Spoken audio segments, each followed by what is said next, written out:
আল্লাহ যদি আমাকে নিয়ে যায়, আমার বাচ্চাটার দিকে একটু খেয়াল রেখেন। ইনকিলাব মঞ্চের মুখপাত্র শরীফ ওসমান হাদি আর নেই।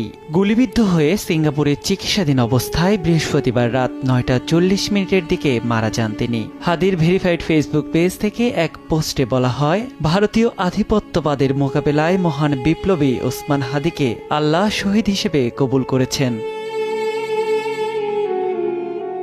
হাদির মৃত্যুর খবরে তোলপাড় সোশ্যাল মিডিয়া, নড়ে উঠেছে গোটা দেশ, নেমেছে শোকের ছায়া। সামাজিক মাধ্যমে রাজনৈতিক সাংস্কৃতিক অঙ্গন সহ দেশের বিভিন্ন স্তরের মানুষ গভীর শোক প্রকাশ করেছেন।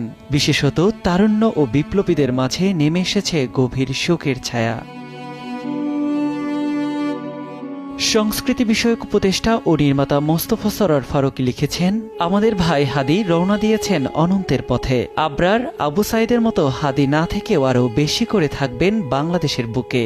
আমরা একটা রোল মডেল তৈরি করতে চাই বাংলাদেশের পলিটিক্সে। মানে এত একটা ঐতিহাসিক জুলাই হলো, এটাকে কেন্দ্র করে মানে কিছু একটা নতুন করে শুরু করা, যেটা আগে হয় নাই, যেটাকে মানুষ পছন্দ করবে।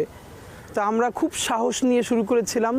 ভীষণ মানে নিঃসঙ্গ লড়াই ছিল, কিন্তু আলহামদুলিল্লাহ এই নিঃসঙ্গ লড়াইটা এখন এত আল্লাহর সাথে মানুষ জোগাড় করে দিয়েছেন। অন্তর্বর্তী সরকারের সাবেক উপদেষ্টা মাহফুজ আলম লিখেছেন, শহীদ ওসমান হাদি জিন্দাবাদ। আমাদেরও যেন শহীদ মৃত্যু হয়, আমৃত্যু যেন আমরা জুলাইয়ের পক্ষে লড়াই চালিয়ে যেতে যেতে শহীদ হই।